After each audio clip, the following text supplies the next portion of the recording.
Sabe, em momentos de angústia profunda, para onde a gente se volta?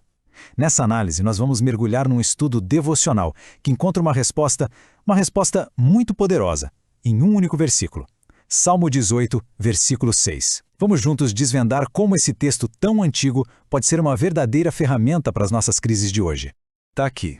É este o versículo que serve de base para toda a nossa análise. Repara bem na progressão. Começa com a palavra angústia, aí passa por uma ação dupla, invoquei e gritei, e termina com uma certeza, há de ser ouvido. É essa jornada que a gente vai explorar agora, passo a passo. Então, a primeira coisa que esse estudo devocional aborda é o jeito que o texto lida com a dificuldade. É interessante porque, em vez de começar com uma solução, com paz, ele começa encarando a dor de frente, com uma honestidade bem crua, sabe? E aqui está um ponto crucial do estudo. O salmista começa com "na minha angústia". Ponto.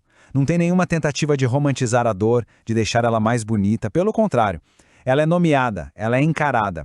Essa honestidade toda ancora a experiência na realidade, bem longe de uma espiritualidade que finge que sofrimento não existe.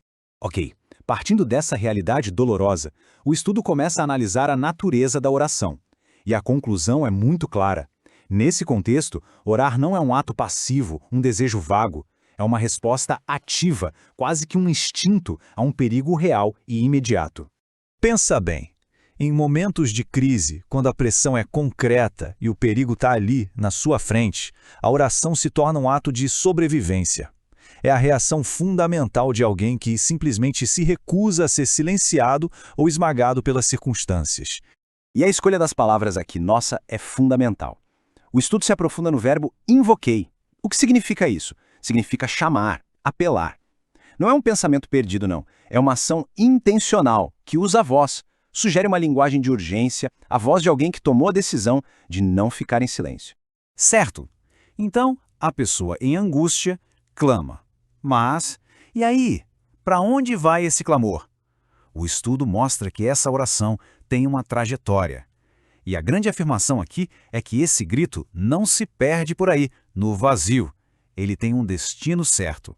A narrativa que o estudo constrói é quase cinematográfica. Tudo começa na fonte, a angústia da pessoa de fé. Mas o ponto teológico central que o estudo ressalta é este. Esse clamor, que nasce da dor, ele não ecoa no vazio. Ele não se perde, não se dissipa sem rumo. E aqui está o destino final.